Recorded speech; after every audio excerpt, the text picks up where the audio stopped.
சொல்ல துடிக்கும் வார்த்தைகளை மௌனம் காகிதத்தில் வடிக்கும் போது பிறக்கிறது கவிதை. அப்படிப்பட்ட உணர்வுகளின் தொகுப்பான எழுதி கிடைத்தவை நூல் வெளியீட்டு விழாவுக்கு வருகை தந்திருக்கும் உங்கள் அனைவருக்கும் எனது இனிய மாலை வணக்கம். என் பெயர் கீர்த்திகா ஸ்ரீ. இன்றைய நிகழ்வின் தொகுப்பார். ஒரு புத்தகத்தின் வெளியீடு என்பது வெறும் புத்தகத்தை மட்டும் வெளியிடுவது அல்ல, ஒரு மனிதரின் நினைவுகளையும் காதலையும் வாழ்க்கையையும் வாசகர்களிடம் ஒப்படைக்கும் தருணம்.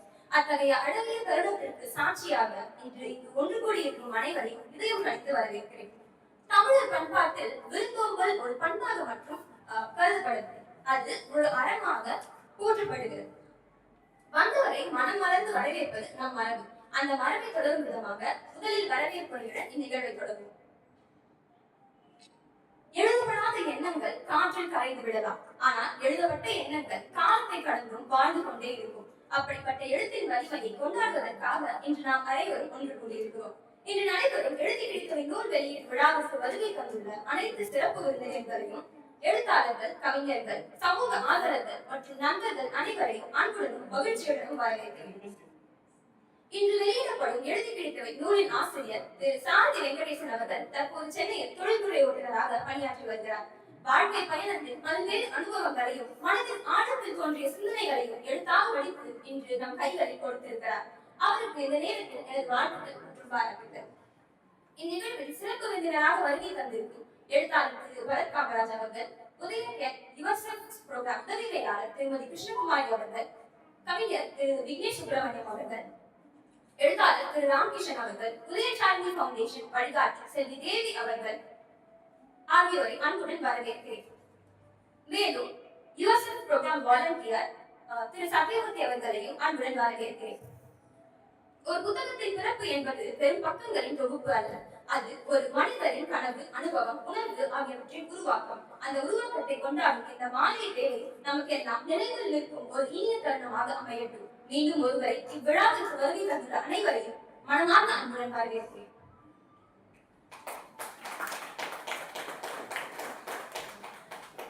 ஒரு கவிஞனின் கையில் பேனா இருக்கும் வரை உலகம் உணர்வுகளை இழக்காது என்று சொல்வார்கள். மனதில் தோன்றிய எண்ணங்கள் வார்த்தைகளாக மாறுகின்றன, வார்த்தைகள் கவிதைகளாக மாறுகின்றன. சில கவிதைகள் வெளியே வருகின்றன, சில கவிதைகள் மட்டும் காகிதத்திலேயே பிடிக்கப்பட்டு மறைந்து விடுகின்றன.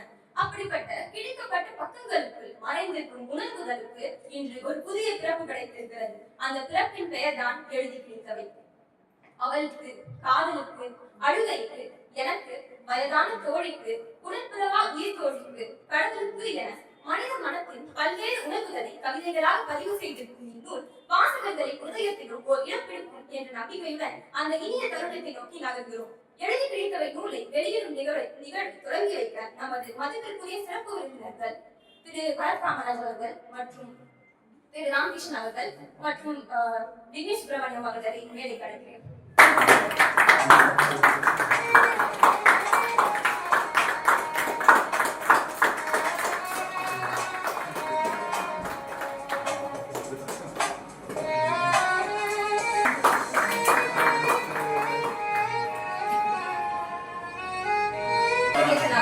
நமது சிறப்பு விருந்தினர்களுக்கு தனது நூலை வழங்க அனுமதி.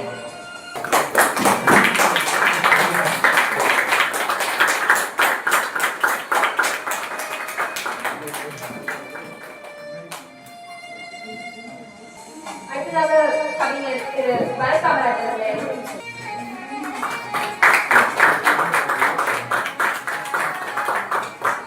அடுத்ததாக திரு ராமகிருஷ்ணன் அவர்களே.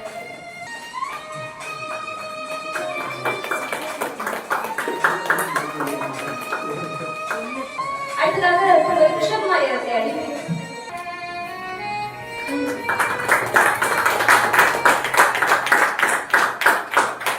அடுத்ததாக கவிஞர் திரு விக்னேஷ் சுப்பிரமணியம் அவர்களே.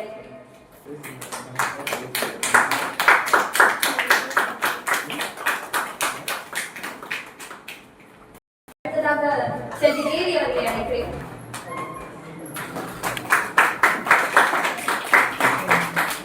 இனி இந்த எழுதி பிடித்தவை நூல் ஒருவரின் தனிப்பட்ட குறிப்பேடாக இல்லாமல் 1000 வாசகர்களின் மனங்களில் ஒலிக்கும் கவிதைகளின் குரலாக தனது பயணத்தை தொடங்குகிறது. இந்த இனிய தருணத்திற்காக அனைவரின் சார்பிலும் நூலாசிரியருக்கு மனமார்ந்த வாழ்த்துக்களை தெரிவித்துக் கொள்கிறேன்.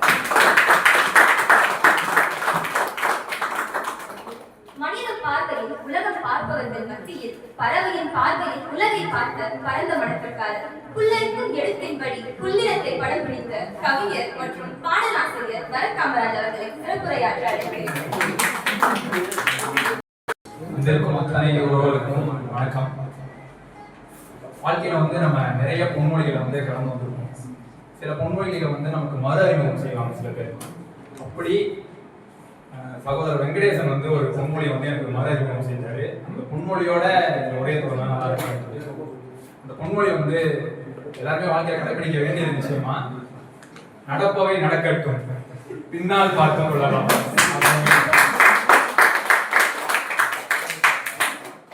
அது ஒரு சாதாரண ஒரு சொல் தான்.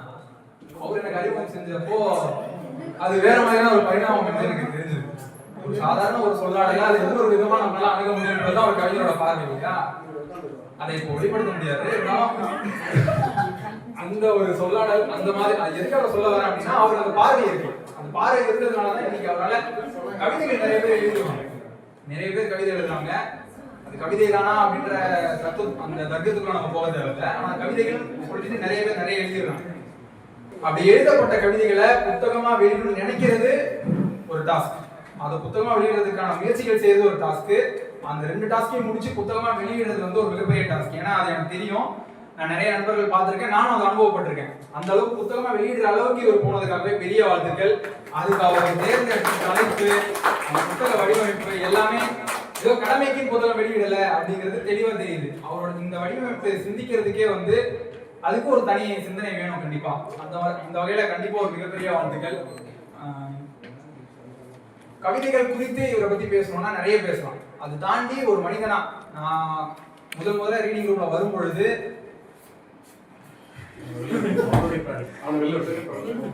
ரீடிங் ரூம் நான் வரும்பொழுது நிறைய நண்பர்கள், இங்க இருக்கிற நண்பர்கள் எல்லாமே ரீடிங் ரூம்ல பார்த்தோம்னா, அப்படி பார்க்கும்போது இவரோட முதல்ல என்ன பேச ஆரம்பிக்கும் போது நிறைய புத்தகங்களை பத்தி நம்ம மாற்றி மாற்றி நமக்கு நிறைய தகவல்களை இப்போ நம்ம ஒரு வகையான பார்வை இருக்கும் ஒரு புத்தகத்தை, அவருக்கு ஒரு வகையான ஒரு பார்வை இருக்கும். அந்த மாதிரி நிறைய பேச ஆரம்பிக்கும் போது, சார் நீங்க என்ன பண்றீங்க அப்படின்னு கேட்டப்போ அவர் நான் கேப் டிரைவரா இருக்கேன் அப்படின்னு. எனக்கு ஆக்சுவலா நான் ஒரு வேலை பார்க்குறேன். ஆனா எனக்கு இந்த மாதிரி அதிகமான மக்களோட இன்ட்ராக்ட் பண்ற மாதிரியான வேலைகள் செய்யுது, அதெல்லாம் எனக்கு ரொம்ப பிடிக்கும். எனக்கு இவர் சொன்ன உடனே அப்போ இவருக்கு அந்த எக்ஸ்போஷர் கண்டிப்பா நிறைய கிடைக்கும். அது மூலியமா இவரோட பேசுற அந்த அனுபவங்கள் எல்லாமே அதுல இருந்தும் நிறைய வரலாம் அப்படின்றத நான் தெரிஞ்சுக்கிட்டேன். அப்படி ஒரு பேசும்போது அதை ஒரு நிரூபிக்கிற ஒவ்வொரு முறையும் பேசும்போதும் அவரோட அந்த வார்த்தைகளோட அந்த அடர்த்தி இருக்குது. அது அத்தனை மனிதர்களோட பழகிறதுனாலதான் வருது. நம்ம படிக்கிறதுனால மட்டுமே ஒருத்தருக்கு பேசுறது எழுதுறது எல்லாமே படிக்கிறதுனாலயோ அதனால மட்டுமே வந்துடாது. மனிதர்களோட பழகிறதும் அவங்க பேசுறதை கேட்கறதுனாலயும் தான் வரும். தான் பேசுறது மட்டும்தான் இருக்கிறவங்களுக்கும் அது வராது. இவர் எக்ஸ்ட்ரானரி லிசனர். என்ன கேட்டீங்கன்னா நல்ல லிசன் பண்ணுவார். நம்ம என்ன சொல்றோன்றதை உள்வாங்குவாரு. அவர் அதுக்கப்புறம் ஒரு பார்வையில் ஒன்று சொல்லுவார். அந்த வகையில இப்படி ஒரு நண்பர் கிடைச்சதுக்கு ஃபர்ஸ்ட் நன்றி. அடுத்ததா கவிஞர் அப்படி பத்தி பேசும்போது எனக்கு சில விஷயங்கள் உடன்பாடு கிடையாது. என்ன அப்படின்னா, தமிழ் கவிதைகள்ல ஆங்கில எழுத்துக்கள் பயன்படுத்துறது உடன்பாடே கிடையாது. எப்பவுமே அது இருந்ததே இல்லை. மொழி கலப்பு பண்ணக்கூடாது அப்படின்றது, 2 மொழியை கலக்கக்கூடாது அப்படிங்கிறதுல ரொம்ப உறுதிப்பாடாக இருப்பேன். ஆனா உடன்படுறது உடன்பாடாததெல்லாம் அழகை பொறுத்ததுதான். அழகா இருக்கு, உடன்படாம இருக்க முடியாதுல்ல. அந்த மாதிரி ஒண்ணு இவர் எழுதியிருக்காரு. நான் படிச்சு காட்டுறேன். உனது பெயரிடப்பட்ட நோட்டிபிகேஷன் திறக்க எனது மௌன சிரிப்பு தான் பாஸ்போர்ட். அது ஆக்சுவலா ரிலேட் பண்ணிக்க முடியும். இப்ப நிறைய ரிலேட் பண்ணிக்க முடியும். அந்த ஒரு பேர்ல ஒரு மெசேஜ் வருது அப்படின்னா, அந்த மெசேஜ் ஓபன் பண்றதுக்கு முன்னாடி நமக்கு ஒரு சிரிப்பு வரும்ல. அந்த இடத்துல போய் ஒருத்தர் கவிதை எழுதியிருக்காரு. எனக்கு ரொம்ப பிடிச்சிருந்துச்சு. ஆனா அந்த முதல் முறை படிச்சப்போ இங்கிலீஷ் சொல் பயன்படுத்தியிருக்காருன்னு தான் நினைச்சேன். அதுக்கப்புறம் பிரச்சனை இல்லை, பண்ணலாம், நல்லாதான் இருக்கு அப்படின்ற மாதிரி பயன்படுத்தலாம். அதான் தேவைப்படுற இடத்துல பயன்படுத்தலாம் அப்படின்ற மாதிரி இருந்துச்சு. நல்லா இருந்தது. அதை தாண்டி நிறைய புத்தகங்கள் படிப்போங்க. அந்த மாதிரி படிக்கும்போது குறிப்பிட்டு எனக்கு பர்சனலா பாத்தீங்கன்னா ஒரு 10 கவிதைகள் எப்பவுமே ஞாபகத்திலே இருக்கும். படிச்சது என்னைக்குமே நினைவிலே இருக்கும். அப்படின்னா கவிதையோட மனப்படமா ஒப்பிக்க மாட்டேன். ஆனா அந்த கவிதையோட சாரம் எனக்கு நினைவில் அப்படியே இருக்கும். அப்படி அந்த 10ல நான் சேர்ந்த மாதிரியான ஒரு கவிதை இருக்கு.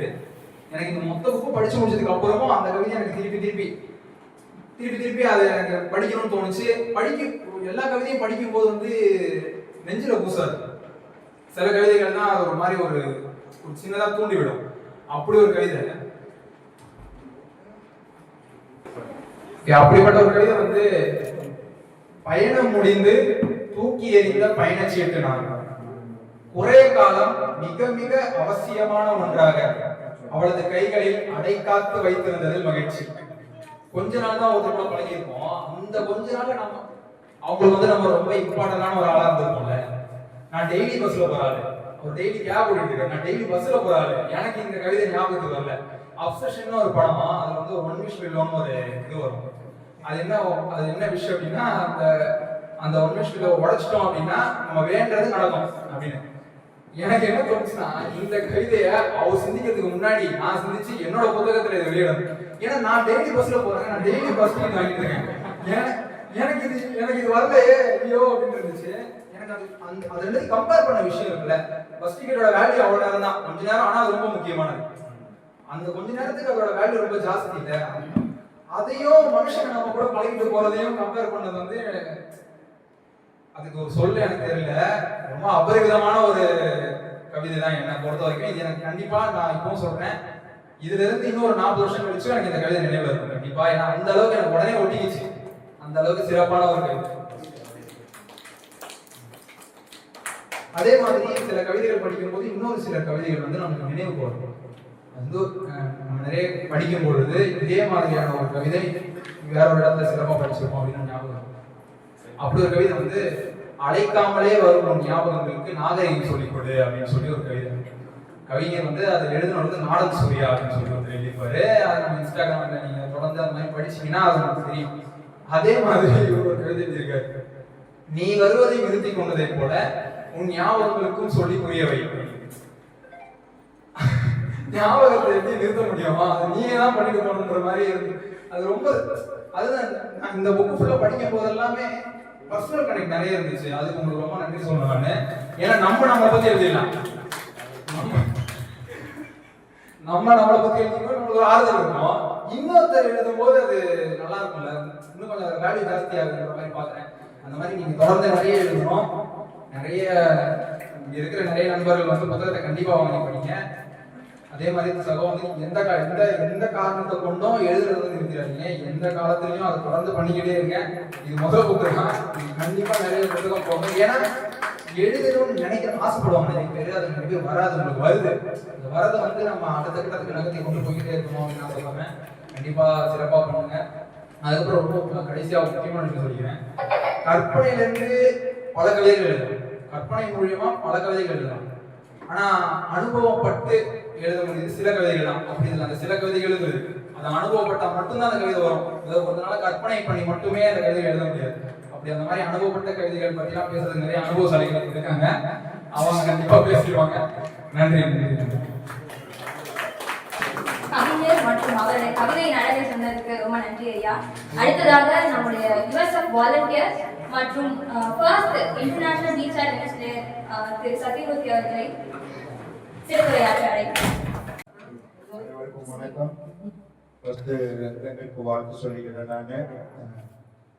நான் இனியும் உன்னோட ஃபேமிலி நினைச்சிட்டே கேட்காது.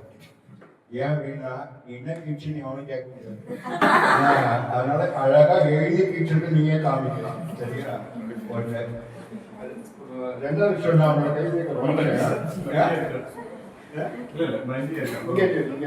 பக்கத்துல தொடுதல் காமத்தில் சேராது, காமம் தொடுதல் சேரும். உங்களோட வயசு போடுறதுல நிறைய பார்த்தேன். இடைவிடாது கண்டாலும் இடைவிடாது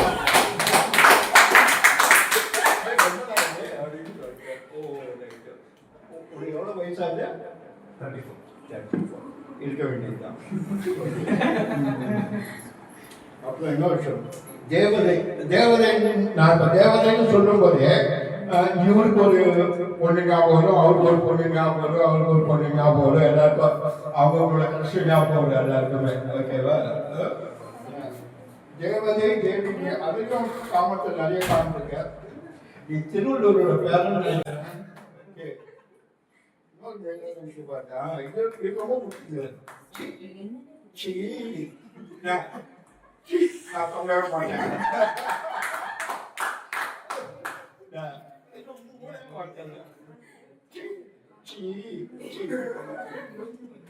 I like that.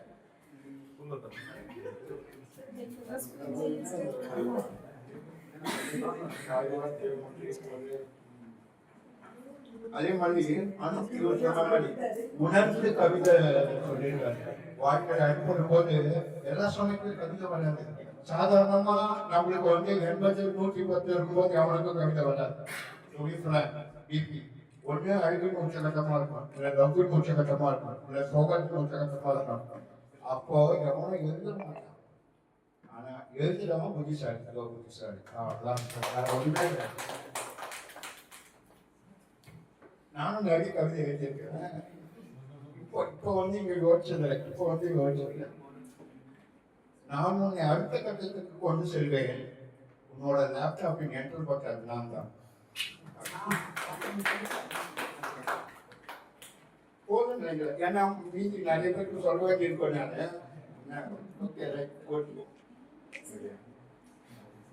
ஒரு சில கவிதை ரொம்ப அருமையா இருந்தது. அது வலிகள் மறக்காம போன்று அழலாம், அநேக நேரங்களில் சிரிக்கலாம். அதான் நான் சொன்ன உச்சகட்டம். வலிகளோட உச்சகட்டம் வரும்போது நம்மளே ஆட்டோமேட்டிக்கா பேச்சுக்காரமாக சிரிக்க ஆரம்பிச்சிருவோம். ஏன்னா எத்தனை நாள் தான் நம்ம வழியை பார்த்துட்டு வச்சிருந்தது ஒரு இதோட விஷயம். நீங்க தயவுசெய்து எழுதுறது நிறுத்தாதீங்க. ஏன்னா இது உங்களை பார்க்கறதுக்கு முன்னாடி நான் பார்த்த எழுந்த ஒரு ஆள் தபு சங்கர்னு ஒருத்தர். அவங்க அவ்வளோ அழகாக எழுதியிருப்பாங்க. இப்போ இன்னொரு கவிதை யோசிச்சேன். கவிதை நான் சொன்ன மாதிரி கவிதைலாம் சொல்ல முடியாது. அப்பப்போ போனேன் நீங்க வார்த்தை உங்களை மாதிரி எங்களுக்கு வரிவொருமையோட கொடுக்க தெரியாது. யோசிக்கிறதுக்கு வரிவொருமை கொடுக்கறதே ஒரு தனி கதை. ஆக்சுவலா எங்களுக்கு அதெல்லாம் தெரியாது. நாங்கள் சாதாரணமானவங்க நாங்கள். பட் இருந்தாலும் வரிவொருமை கொடுத்துட்டோன்னு வைங்க, ஒன்ஸ் கொடுத்துட்டோம்னா அதை மறைக்கவே முடியாது. உன்னுடைய மழை காலத்துக்கு உன்னுடைய ஜிமிக்கி கொண்டையும் ஒழித்து கொள்ள ஆசை. இப்போ யோசிச்சாரு இங்க பாருங்க, உன்னை பார்த்தா கூட கவிதையா வந்து thank you. All the best. God bless you. Okay, இன்னும் மேல பாருங்க. அடுத்த கவிதை புக்கு இங்கே வச்சுக்கலாம். என்னையும் கூப்பிட்டுருக்காங்க. Okay, all the best. Thank you. பட்டங்கள் ஆள்வதும் சட்டங்கள் செய்வதும் மாறினர் பெண்கள் நடத்த வந்தோம் எனும் மகாகவியின் வரிகளுக்கு ஏற்ப திட்டங்கள் போட்டு அதை திறம்பட செய்து பல கட்டங்களாக சிறப்பாக நடத்தி வரும் திருமதி கிருஷ்ணகுமாரி அவர்களை வாழ்த்துறை வழங்கார்கள். எல்லாருக்கும் வணக்கம். வாழ்த்துறைன்னு சொல்றதுக்கெல்லாம் நான் பெரிய கவிஞர் கிடையாது. அதுவும் சிறப்புரை. அவங்க வாழ்த்துறைன்னு சொன்னாங்க. அது சொல்லுவதற்கு எனக்கு கொஞ்சம் டைம் எடுத்து போகிறதுக்கு.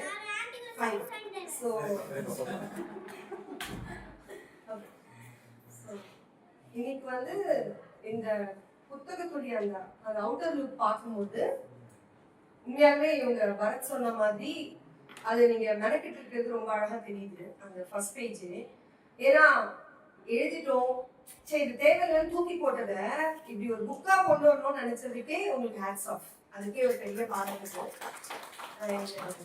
பயந்துகிட்டே உட்கார்ந்துருந்தேன். நாங்களே ஒரு 3 பாயிண்ட் தான் எடுத்து வச்சிருக்கோம். அதையுமே இவங்க கடற்கடன்னு சொல்றாங்கன்னு. இப்போ எனக்கு ஒண்ணு இருக்கு ரொம்ப, அதாவது பிளாக் லிஸ்ட். அதாவது இதை மட்டும் நான் ஒரு 10 வாட்டி பாக்குறவங்க கிட்ட தான் சொன்னேன். இந்த பாயிண்ட, இந்த கவிதைய பிளாக் லிஸ்ட் இருப்பவர்கள்லாம் வெறுக்கப்பட்டவர்கள்ல கொஞ்சம் கூடுதலாக கவனிக்கப்பட்டவர்களும். ரொம்ப ரொம்ப ரொம்ப அருமையா இருந்துச்சு. உங்க அந்த அதாவது தமிழ்ல சொல்லணும் தோணுது, அது எந்த அளவுக்கு அதை கரெக்டா சொல்ல முடியும்னு தெரியல. ரொம்ப அழகா இருந்தது அந்த வார்த்தைகள். கண்டிப்பா டாக்டர்ஸ்ல இருக்கிறவங்களால நம்ம இருக்க மாட்டோம். அது எந்த அளவுக்கு நீங்க உணர்ந்து எழுதிருக்கீங்கன்றத புரிஞ்சு நிறைய பேருக்கு இது புரிஞ்சிருக்கும் அவங்க சைட்ல இருந்து. மெயின்லி நம்மளுடைய ரீடிங் ரூம்ல நம்ம பேசும்போது மோஸ்ட் ஆஃப் தி ஜென்ஸ் என்ன சொன்னாங்கன்னா, நாங்களாம் வாழ்க்கையில் பட்டதான் சொன்னோம்னு. ஐ திங்க் என்னுடைய லாஸ்ட் மீட்ல நீங்களாம் சொன்னதான் எனக்கு ஞாபகம். நாங்க எல்லாரும் அறிவாங்க தான் நாங்க கொத்துறோம்னு. அது நீங்க அழகா தெரிஞ்சுக்க இந்த வழிகள். ஆமா. அதுக்கப்புறம் இன்னொன்று எதுவுமே எனக்கு ரொம்ப பிடிச்சிருந்தது. உன்னை பற்றிய குறிப்புகளை எழுதி வைத்திருந்தேன், கவிதை என்று பிதற்றுகிறார்கள். ரொம்ப ரொம்ப நல்லா இருந்துச்சு அந்த பாயிண்ட்மே. அதாவது உன்னை பத்தி நான் எழுதுறத போய் கவிதைன்னு சொல்றாங்கன்றது ரொம்ப அழகா இருந்தது அந்த வார்த்தைகள். இன்னொன்று, பதிலுக்கு இருப்பது அன்பு மட்டுமே, அன்பை தவிர வேறொன்றும் இல்லை. இந்த வரிகளும் ரொம்ப அருமையா இருந்தது. இன்னொன்று லாஸ்ட் ஒன் சாரியும் சரியும் போதுமானது, உறவுகள் உடையாமல் இருக்கு. உண்மையா ரொம்ப மனசை தொட்ட வார்த்தைகள். கண்டிப்பா எல்லாருமே இந்த சாரின்னு ஒரு வேர்டை லைஃப்ல வச்சிருக்காங்கன்னா நம்மளுக்கு கூட நிறைய உறவுகள் இருப்பாங்க. நான் நிறைய யூஸ் பண்ணேன் அந்த வேர்டு சாரியும் ப்ளீஸும். எல்லாருமே எத்தனை வாட்டி இந்த வேர்ட்ஸை யூஸ் பண்ணீங்க. நான் இவன் கூட பேசுறதும் எத்தனை சாரி சொல்வீங்க. சாரி சொல்ல உண்மையா சாரி சொல்றதுனால எனக்கு நிறைய உறவுகள், உண்மையான உறவுகள் இருக்காங்க. ஸோ அதனால அந்த வரையில எனக்கு ரொம்ப மனசு ரொம்ப தொட்டுச்சு. இது கொஞ்சம் பார்த்து சொல்லிடவா? இந்த நூலின் மிகப்பெரிய பலம் அதன் எளிமை. பெரும்பாலான கவிதைகள் சில வரிகளிலேயே முடிஞ்சிடும். வாசகர்கள் மனதில் நீண்ட நேரம் தங்குற அளவுக்கு உங்களுடைய வார்த்தைகள் இருக்கு. பரத் சொன்ன மாதிரி இப்ப இருக்கக்கூடிய ட்ரெண்டுக்கு நவீன வார்த்தைகளை யூஸ் பண்ணி நீங்க கொடுத்திருந்த விதம் என்ன மாதிரி இப்பதான் படிக்க போறேன், எனக்கு இப்பதான் கவிதைகள்லாம் அப்படின்னு சொல்ற எங்களை மாதிரி ஆட்களுக்கு இந்த கவிதைகள் ரொம்ப ரொம்ப ஈஸியா ரொம்ப கரெக்டடா இருந்துச்சு அது படிக்கிறதுக்கு.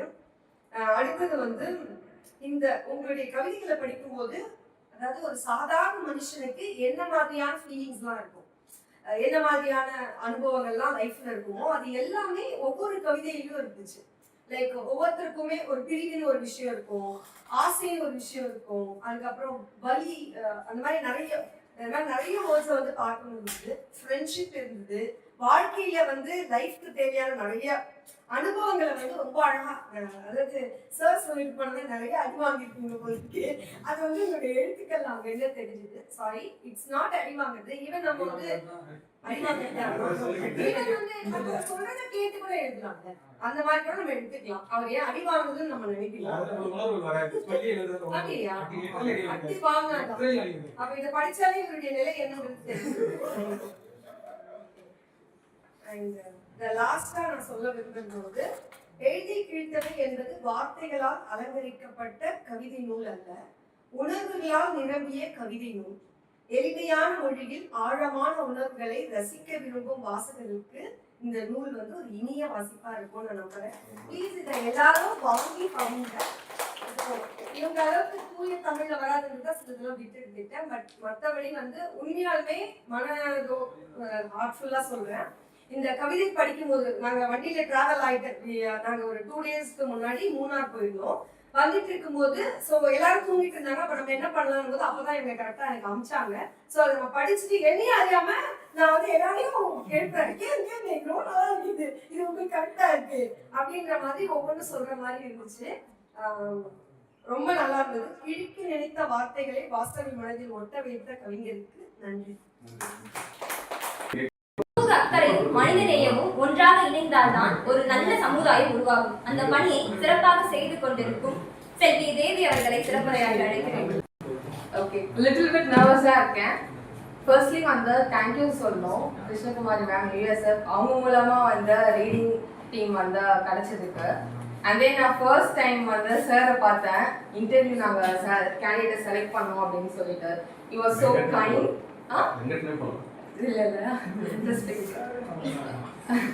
வெங்கட் சார் பார்க்கும்போது he was so kind. rather than profession தாண்டி லைக் அந்த ஸ்பேஸ் கொடுக்கறதுன்னு இருக்குல்ல, every woman wants and deserves. I think men கிட்ட இருந்து ஒரு கம்ஃபர்டபுள் ஸ்பேஸ், பீயிங் கைண்ட், அதெல்லாம் ஃபர்ஸ்ட் மீட்லேயே நல்லா ஃபீல் பண்ண முடிஞ்சது சார் கிட்ட. அது அப்போதான் நாங்கள் ட்ராவல் பண்ண ஆரம்பித்தோம். அண்ட் தென் போன வாரம் தான் ரீடிங் கமிட்டியோட நான் லைக் காலைல புக் படிக்கிறது ஃபர்ஸ்ட் புக் அப்படின்னா ஐ திங்க் நான் இதுதான் அவர் கொடுத்துருந்தாரு படிக்க சொல்லி ரிவ்யூ கொடுக்கணும் அப்படின்னு சொல்லிட்டு Tamil book. And then that to first book கவிதை படிக்கிறதுனா இந்த எழுதி கிழித்தவை தான். அதுக்கு ஸோ மச் தேங்க்யூ. நான் ரெஸ்பெக்ட் பண்ணி ஒரு ஆத்தர் புக் கொடுக்கறது அப்படின்றது it's a big moment for me. அதை தாண்டி இந்த புக்ல என்ன சொல்றது, நான் ஒரு உமனா படிக்கும் போது ஐ ஃபெல்ட் லைக் ஃப்ரெண்ட்ஷிப் இருந்தது, காதல் இருந்தது, சண்டை இருந்தது. அந்த ஒரு மென் என்ன ஏங்குவாங்க அதெல்லாம் ஒரு சிலது நல்லாவே தெரிஞ்சுது. எனக்கு பிடிச்சது which I can relate and mostly women can relate அப்படின்னா, மனதால் பேசியது போதும் உதட்டால் ஓரிரு வார்த்தை எதுவும் பேசு. நான் யோசிக்கிறேன் இது எனக்கு ரொம்ப பிடிச்ச கவிதை. பிகாஸ் நான் அவ்வளவு ஓப்பன் கிடையாது. ஐ வாண்ட் லைக் யாராவது கேட்கணும் அப்படின்னு எக்ஸ்பெக்ட் பண்ணுவேன். மோஸ்ட்லி உமன் வாண்ட்ஸ் லைக் அவ்வளவு சீக்கிரம்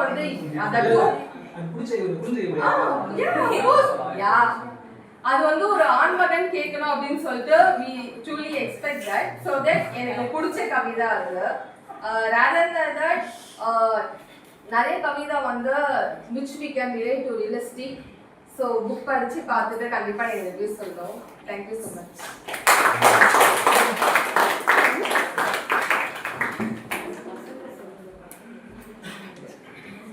Thank you so much, ma'am. எங்கும் சிரிப்போடு எங்கும் மனம் பரப்பி தங்கு தடையின்றி தங்க தமிழ் பாடும் கொங்கு நாட்டுக்காரர் கவிஞர் விக்னேஷ் சுப்பிரமணியம் அவர்களை சிறப்புரையாற்ற அழைக்கிறேன்.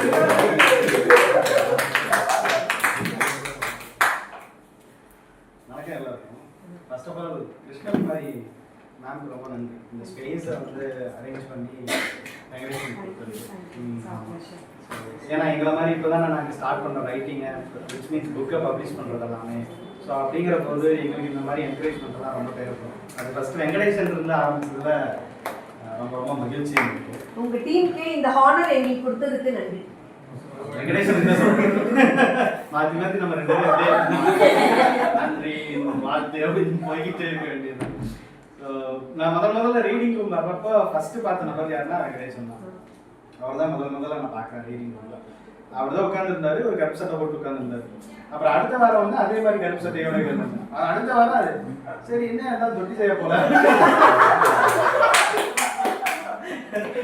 அந்த மாதிரி போல அப்படின்னு தொட்டு செய்ய செஞ்ச மாதிரி பார்த்தாலும் கருப்பு சட்டை எது எடுத்தாலும் கருப்புலயே இருக்கு அப்படின்னு போது அப்பா ஒரு சந்திப்புல அவர் சொன்னாரு இந்த மாதிரி அவர் நாத்திகவாதி அப்படின்னாரு. சரி கரெக்டாக தான் போட்டிருக்காரு அப்படின்னு அதுக்கப்புறம் அப்புறம் அறிமுகமாச்சு. அப்புறம் அப்பப்போ அவரோட உரையாடலும் நடந்தது.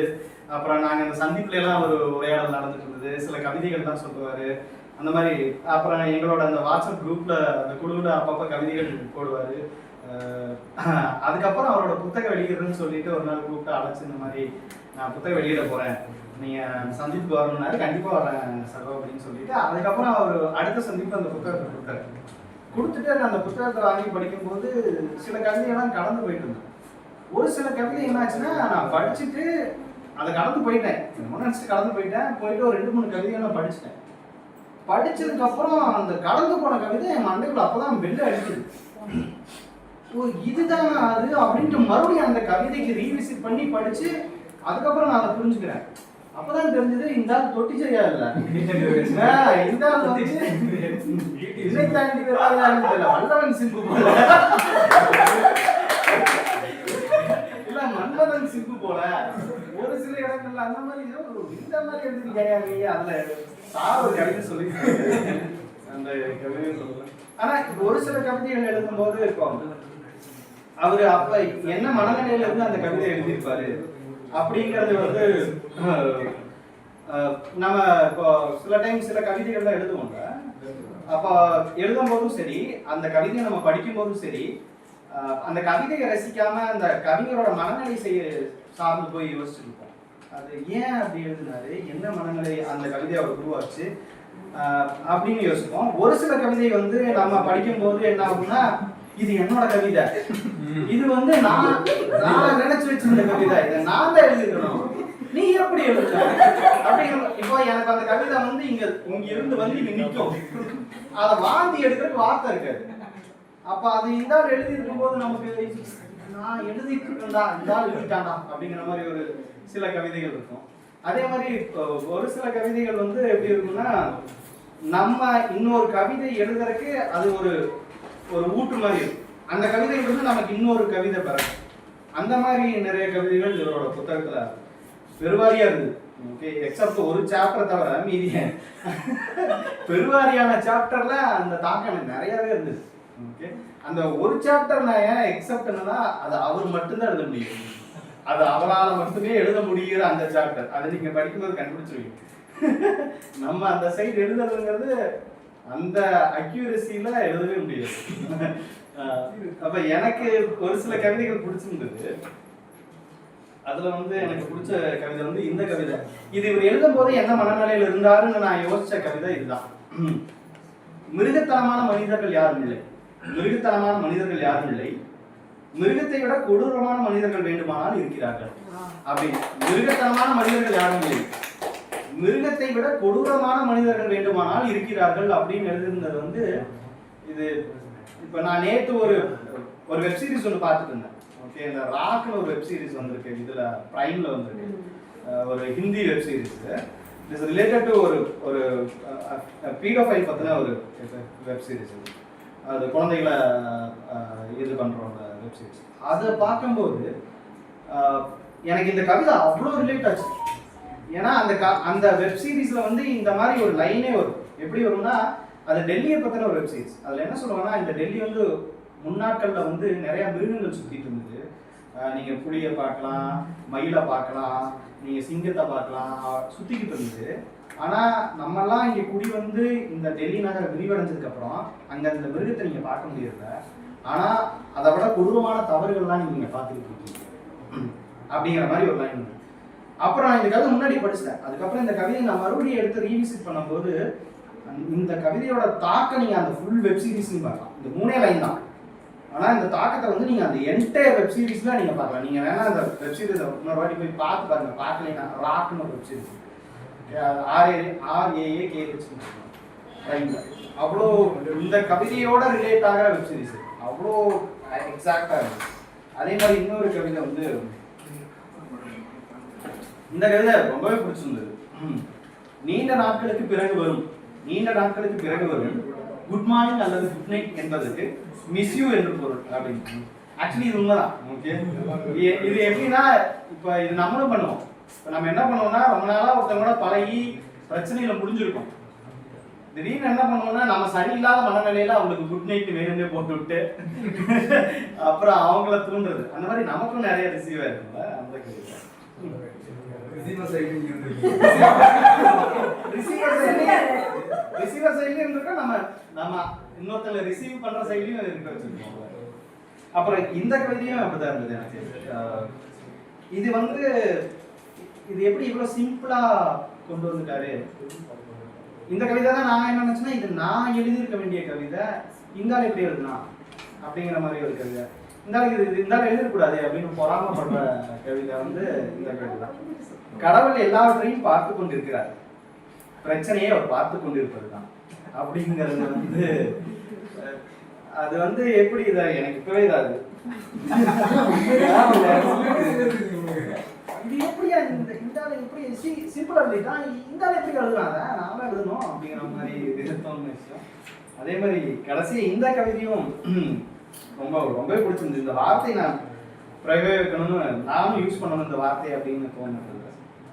நிலச்சரிவில் புதைந்த கோயிலுக்குள் பிணக்குவியல், நிலச்சரிவில் புதைந்த கோயிலுக்குள் பிணக்குவியல், கருவறை மூலையில் கடவுளும் இறந்து கிடந்தார் அப்படிங்கிற கவிதை. அதுல அந்த பிணக்குவியல்ங்கிற வார்த்தை வந்து அது ரொம்பவே, அதாவது பிணக்குவியல்ங்கிறது ரொம்ப மோசமான ஒரு இது. ஆனா அந்த கவிதையில் அது ரொம்ப அழகா இருந்தது. அந்த வார்த்தையை நாமும் ஏதோ ஒரு இடத்துல யூஸ் பண்றோம். ரொம்ப கான்ட்ராஸ்டா இருக்கு இந்த புக்கு. நீங்க இந்த புக்கோட ஆரம்பத்துல எல்லாம் படிச்சீங்கன்னா வேற மாதிரி இருக்கும். மாதிரி அதுக்கப்புறம் இந்த கவிதையோட எண்டுக்கு போறப்ப அப்படிங்கிற மாதிரி. ஸோ கண்டிப்பா எல்லாரும் அவசியமா வாங்கி படிங்க. சகோதரர் வெங்கடேஷ் வந்து இந்த ஒரு புத்தகத்தோட நிறுத்தக்கூடாது, மென்மேலும் நிறைய புத்தகம் எழுதணும். இதோட பெரிய பெரிய புத்தகங்களாகவும் இன்னும் இப்ப நான் இந்த மிருகத்தனமான மனிதர்கள் அந்த மனநிலை சார்ந்து நிறைய கவிதைகளும் எதிர்பார்க்கிறேன். வெறும் காதல் கவிதைகள்லாம் இன்னும் அடுத்தடுத்த புத்தகங்கள்ல தனி புத்தகமா கூட வெளியிட்டு உங்களோட காதல் கவிதையில அது இல்லாத நாங்க ரசிக்கிறோம்ல, இந்த மாதிரி கவிதைகள் வந்து அது இன்னும் இன்னரா போய் இன்னும் டீப்பா போய் அதை நீங்க எழுதணும். இன்னொரு 5 வருஷம் கழிச்சு நீங்க உங்களுக்கு எப்படி 40 வயசு இருந்திருக்கோம்ல, 5 வயசு கழிச்சு அப்பா சொல்லிடணும். ஏன்னா நான் ஒரு கவிதையெல்லாம் இருந்தாலும் வயசு கேட்ட மாதிரி இல்லை. சொல்லிடுறேன், ஒரு 40 வருஷம் கழிச்சு உங்களுக்கு அப்போ உங்களுக்கு ஒரு அறிவு, ஒரு மெச்சூரிட்டி இருக்கும்ல. அந்த வயசுக்கான அறிவுல நீங்க இருக்காது இல்ல, அதனால இருக்காது. 40 வயசுல இருந்தாலும் ஒரு அறிவு ஒண்ணு சொல்றேன், அதான் இருக்காது. நீங்க சொல்றேன் அந்த 40 வயதுக்கான ஒரு அறிவு வரும்ல, அப்ப நீங்க அந்த மிருகம் சார்ந்த ஒரு கவிதை, அப்ப நீங்க அந்த கவிதை எழுதும்போது அதோட அந்த தாக்கம் வந்து இன்னும் அதிகமா இருக்கும். அந்த அப்ப அந்த ஃபேஸ்ல இதெல்லாம் இன்னும் எழுதணும் அப்படின்னு என்னோட விஷயம். அவ்வளவுதான். நன்றி. இந்த படிச்சிருக்கீங்களா பிணத்துவியல் கவிதை ஆ, பிணத்துவியல். அது வந்து வயநாடுல இப்போ கொஞ்ச நாளைக்கு முன்ன அதை பேசி நீ அதை மென்ஷன் பண்ணிருக்கோம். ரொம்ப நன்றி ஐயா. அடுத்ததாக கம்பன் மனப்பாடம். இவருக்கு வள்ளுவன் அன்றாடம். ஊருக்கு உழைத்தும் ஊரே மறந்துவிட்ட உயர்ந்தோரை எல்லாம் தொட்டு தூக்கி தன் கட்டுரைக்குள் விட்டு நிரப்பி கிழக்கில் ஒளி வீச செய்யும் எழுத்தாளர் ராமகிருஷ்ணன் அவர்களை வாழ்த்துரை வழங்க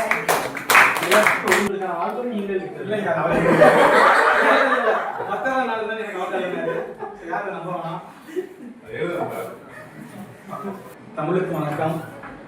அழகான மாலை பொழுது, அழகான ஆர்வம். நிறையா நான் சொல்லணுன்றேங்க, எல்லாரும் சொல்லிட்டாங்க. ஃபர்ஸ்ட் நான் வந்து எல்லாரும் சொன்ன மாதிரி கிருஷ்ணகுமாரி மேம்க்கு வந்து ஒரு நன்றி சொல்லணும். அது இந்த மாதிரியான அரங்கு நிகழ்வுக்குலாம் அவர் நன்றி சொல்லுவார். தனிப்பட்ட முறையில் நீங்கள் ஒரு விஷயம் பண்ணுறீங்கல்ல, இந்த குழந்தைகளை ஒருங்கிணைக்கிறதா இருக்கட்டும், உங்களுக்கான அந்த கல்வி சொல்லியிருக்காரு. ஏன்னா அன்னசத்திரம் 1000 வைத்தல், ஆலயம் 10,000 நட்டல், பின்னருள்ள தர்மம் நெறியாவும் பெயர் விளங்க உயிரை நிறுத்தல், அன்னையாவிலும் புண்ணியம் கோடி ஆங்கோர் ஏழை கிழத்திருக்கின்றது பாரதியார். அப்போ அதை செய்யறதுல ஒரு விஷயம் இருக்கு. எனக்கு 1000 அன்ன செலவிங்க, 1000 கோயில் கட்டுங்க, என்ன தர்மமாக பண்ணுங்க, அதோட பெரிய புண்ணியம் வந்து கல்வி கொடுக்குது. அந்த புண்ணியம் எல்லாம் உங்களுக்கு சேரணும். அது தனிப்பட்ட முறையிலான உங்க நன்றி. இந்த நிகழ்வுக்கு நான் நன்றி கிடையாது. நன்றி கிடையாது. இல்ல அது அவசியம். என்னோட தனிப்பட்ட அதுக்கு இந்த சபையை நான் பயன்படுத்திக்கிறேன். அவ்வளவுதான். இந்த புத்தகத்தை பத்தி சொல்லணும்னா எல்லாரும் சொன்னாங்க நல்ல புத்தகம் அப்படின்னு. ஆனால் நான் சொல்ல போகிறது வந்து இது ஒரு மட்டமான கவிதை தொகுப்பாக தான் நான் சொல்ல போகிறேன்.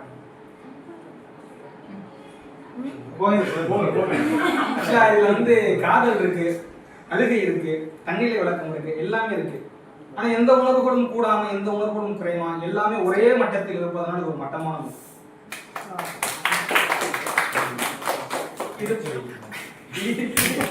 இது நீங்க படிக்கிறதுக்கு முன்னாடி உங்களோட உணர்வு நிலைகள் எப்படி வேணாலும் இருக்கலாம். நீங்க ஒரு விரக்தியில படிக்கலாம், ஒரு சோகத்துல படிக்கலாம், ஒரு அன்பின் உச்சத்துல இருந்து நீங்க படிக்கலாம்.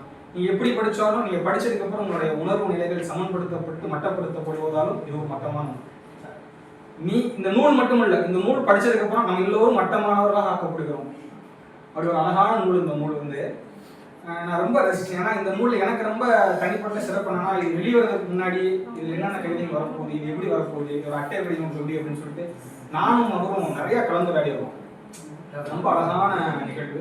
இன்னொன்று இந்த புத்தகத்தை வெளியானோம் முதல்ல படிச்சு அப்படின்ற பேரும் எனக்கு உண்டு. இதை படிச்சு நானும் வந்து நிறைய கலந்துரையாடிடுவோம். ரொம்ப அழகான நிகழ்வு அது. ஒரு புத்தகத்தை எழுதி எழுத்தாளனும் அதை படிக்கிற வாசகம் கலந்துக்கிறாருல, ஸோ அப்படி எழுதுங்க ஆமாங்க அப்படின்ற அந்த உரையாடல்கள் இருக்குல்ல, ரொம்ப அழகான ஒரு நிகழ்வு இது. நீங்க சொன்ன மாதிரி ரொம்ப மெனக்கிட்டு இருக்காரு.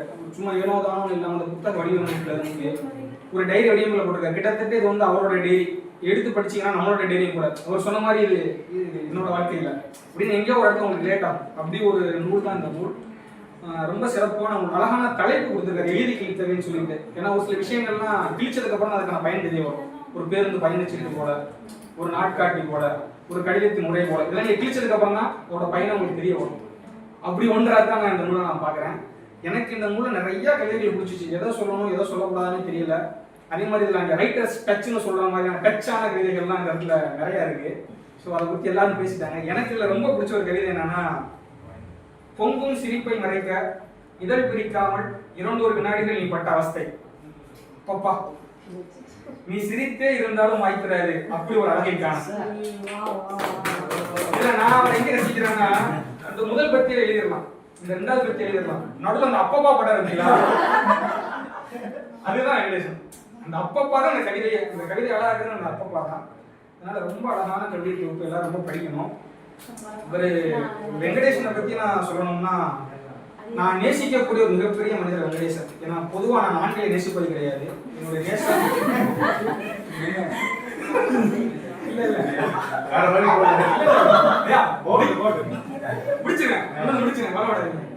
அப்படி நான் நேசிக்கக்கூடிய சில ஆண்கள்லாம் இந்த அரங்க பார்ப்பாங்க.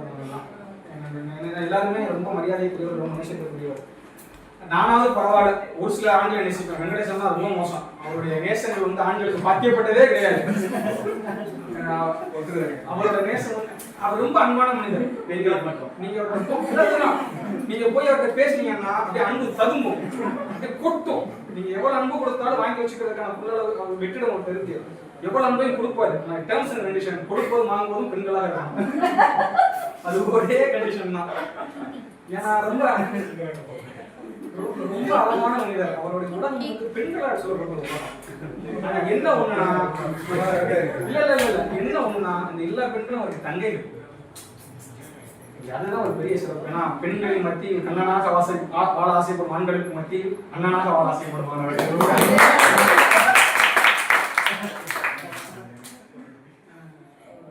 ரொம்ப நல்ல மனிதர்.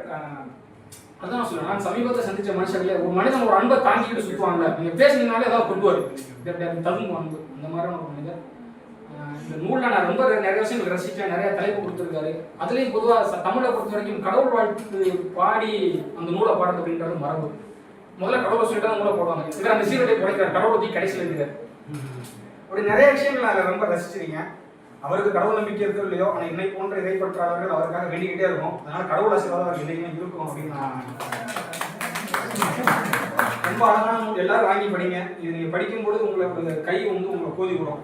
ஒரு கை வந்து உங்களுக்கு கண்ணங்களை கிள்ளலாம், ஒரு முதுகை தட்டி கொடுக்கலாம். அந்த மாதிரியான கவிதைகள் தான் நிறையா இருக்கு. இந்த மாதிரியான கவிதை நூல்கள் அவர் நிறையா வெளியிடணும். நாங்கள் எல்லாரும் இந்த நிகழ்ச்சியில் கலந்துக்கணும் அப்படின்னு ஆசைப்படுறேன். என்னைக்குமே என்னுடைய பேரன்பும் பெருமதிப்பும் வெங்கடேசன் இருக்கவே செய்யும். நன்றி, வணக்கம். அடுத்ததாக மேடை பேச்சாளர் திரு திருநாவுக்கரசு அவர்களை ஒரு வார்த்தைக்கு பகிர்ந்து மன்றங்களை கருத்து மலர் மாலைகள் அங்கு சூடி தமிழ் சங்கங்கள் வளர்த்த என் தாய் திருநாட்டிலே என்னையும் வளர்த்த தாய் தமிழை மூச்சு விடும் வேலையிலும் உங்களை முத்தமிடம் வளர்க்க மாட்டேன். மாநிலம் என்பது உங்களை வன்னிடம் இருக்க மாட்டேன். என் தாய் தமிழ் முதல் வணக்கம். இப்பேற்பட்ட வணக்கம் ஏன் சொன்னா அவங்க பேச்சாளர் திருநாவுக்கரசு அப்படின்னு சொன்னதுனால தான் இப்பேற்பட்ட வணக்கம். திருநாவுக்கரசுன்னு சொல்லியிருந்தா நேராக போயிருப்பேன். ரொம்ப சமீப காலத்துல என்னுடைய பள்ளித்தோட பரத் காமராஜ் மூலமா நான் பங்கேற்ற ஒரு நிகழ்வு தான் புத்தகம் வாசிப்பு ரீடிங் ரூம். ஸோ அதுல நான் பல நேரங்கள்ல பல மனிதர்களோட பயணிக்கிறேன். சில சமயம் இசையமைப்பாளர்கள் கூட இருப்பேன், சில சமயம் டான்ஸ் ஆடுறவங்க கூட இருப்பேன், சில சமயம் நிறைய ஷோஸ் பண்றவங்க ஈவெண்ட்ஸ் கூட அப்படி இருப்பேன். இப்போ நான் வந்துட்டு ஒரு ஸ்டேஜ் ஸ்பீக்கரா என் கரியரை ஸ்டார்ட் பண்ணும்போது 8 வருஷத்துக்கு முன்னாடி அப்போ என்னை சுற்றி இருந்த அனைவரும் இந்த இலக்கியவாதிகளும் இலக்கணவாதிகளும் பேச்சாளர்களும் இப்படி ஒரு அமைப்பா இருந்தது. நான் அதிலேயே தொடர்ந்து பயணித்து கொண்டிருந்தேன். அதுக்கப்புறம் பாதைகள் மாற துவங்குச்சு, பாதைகள் பிரிய துவங்குச்சு. அதுக்கு பின்னாடி திரும்பி மீண்டும் அந்த பேச்சாளர் அந்த தமிழை சுற்றிய இலக்கிய வட்டத்தை சுற்றியே கொண்டு வந்தது பரத்துக்கு ஃபர்ஸ்ட் முதல் நன்றி. அதன் பிறகு இந்த இடத்தை அமைத்து கொடுத்த கிருஷ்ணமுகரி அவர்களுக்கு ரொம்ப நன்றி. ஏன்னா பல எழுத்தாளர்களுக்கு எல்லாமே வந்துடும், எழுத்துக்கள் வந்துடும், புத்தகம் வெளியிடுறதும் ரொம்ப கடினமான விஷயம். அதையும் வெளியிட்டுவாங்க. அதை வெளியிட ஒரு அருமையான அரங்கம் இருக்கணும், அருமையான சுற்று வட்டாரம் இருக்கணும். அதை அமைத்து கொடுத்த அம்மாவுக்கு நன்றி. ஸோ இப்போ சாரதியனாவை பற்றி சொல்லணும்னா எல்லாரும் ஒரு வெங்கடேசன் சொன்னாங்க. எனக்கு அவர் அறிமுகமானது சாரதியனாவை தான்.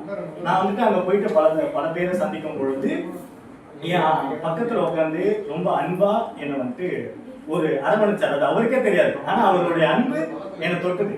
அண்ணன் கிருஷ்ணனும் பார்த்தாங்க, விக்னேஷனும் பார்த்தாங்க, சாரதியனாவும் பேசினாங்க. இதுல எனக்கு முதல் சந்திப்புலேயே மனதை தொட்ட ஒரு அன்பு சாரதியனுடைய அன்பு. அந்த அன்பிற்கும் அந்த மனிதருக்குமே அவருக்கு முதல் வாழ்த்துக்கள். அதன் பிறகு அந்த அவர் வந்துட்டு அன்பாளனை தாண்டி பெரிய அனுபவசாலி. லைக் இந்த சமூகத்துக்கு சில கருத்துக்கள் தேவைப்படுது, இந்த சமூகத்துக்கு சில மனிதர்கள் தேவைப்படுறாங்க அப்படின்னா அறிவாளிகளை தாண்டி அனுபவசாலிகள் அதிகம் இந்த சமூகத்துக்கு தேவைப்படுவாங்க. அறிவு மட்டும் இந்த சமூகத்தை முன்னேற்றிருக்காது, அனுபவசாலிகள் இந்த சமூகத்துக்கு ரொம்ப தேவை. அப்பேற்பட்ட அனுபவசாலிகள்ல ஒரு ஆகச்சிறந்த அனுபவசாலி சாரதியான.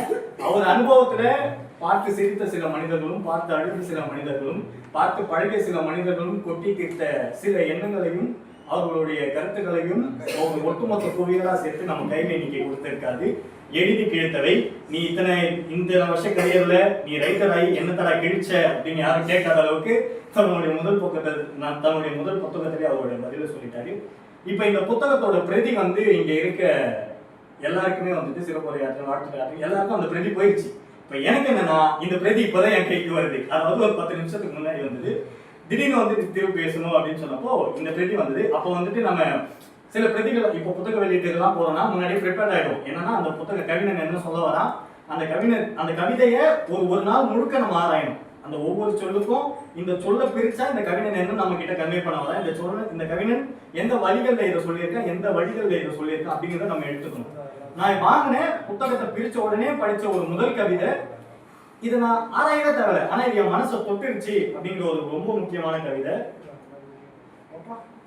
எனக்கு கையில நடுங்குது, ஏன் தான் தெரியல. ரொம்ப நாள் கழிச்சு பேசுறதுனாலே என்னவோ. ஸோ எடுத்த முதல் கவிதை நான் முதல்ல பிரதியை வாங்கின உடனே திறந்த முதல் பக்கம் 66. இதுல இருந்த கவிதை சட்டுன்னு அடிச்சிருச்சு. மனிதர்களை கடவுள்கள் காப்பாற்றுவது இருக்கட்டும், மனிதர்களை கடவுள்கள் காப்பாற்றுவது இருக்கட்டும், கடவுள்களை மனிதர்களிடமிருந்து காப்பாற்றுவது தான் பெரும் போராட்டம். இல்ல இந்த ஆள் எதை யோசிச்சா, இவர் ஒரு ஆர்த்திக, சரி ஆர்த்திகனா ஆயிட்டாரு, ஏத்திஸ்டா தான் இருக்காரு. சாரிங்க. ஸோ மனிதர்களை கடவுள்கள் காப்பாற்றுவது இருக்கட்டும், மனிதர்களிடம் இருந்து கடவுள்களை காப்பாற்றுவது தான் பெரும் போராட்டம். கடவுளுங்கிறது ஒரு ஆளாளுக்கு ஒரு நம்பிக்கை இருக்கும். கடவுள்னா இந்த வழி ஒரு நம்பிக்கை, இந்த வழி ஒரு நம்பிக்கை, அது அவர் தனிப்பட்ட விருப்பங்கள். அதை வச்சுக்கிட்டு நிறைய பேர் இல்ல என் சாமி இதை தான் சொல்லிச்சு, இல்ல என் சாமி இதை தான் சாப்பிட சொல்லிச்சு, இல்ல என் சாமி இதை தான் பண்ண சொல்லிச்சு அப்படின்னு சில விஷயங்கள் இல்லை. அதுல இருந்து கடவுளை ஃபர்ஸ்ட் யாராவது காப்பாத்துக்கடா அப்படின்னு அடிச்ச மாதிரி சொல்லிட்டார். சமூகத்துக்கு ரொம்ப முக்கியமான கருத்து. அடுத்து இன்னொரு கவிதை அதே மாதிரிதான். எதையும் நான் தேடி இப்போ ஒரு புத்தகம் டக்கு நம்ம கைக்கு வருதுன்னா ஒரு 10 கவிதை பார்த்தா அதுல இருந்து ஒரு 3 கவிதை தான் சூஸ் பண்ணுவோம். இதை பத்தி பேசலாம், ரொம்ப ஈர்ப்பா இருக்கு அப்படின்னு. நான் ஒரு 10 பக்கம் திருப்பினா இதுல இருக்க 10 பக்கமுமே நான் பேச வேண்டிய ஒரு முக்கியமான கவிதைகளாவே அழகா பதிச்சிருந்தாரு. அடுத்து இரண்டாவது கவிதை வந்துட்டு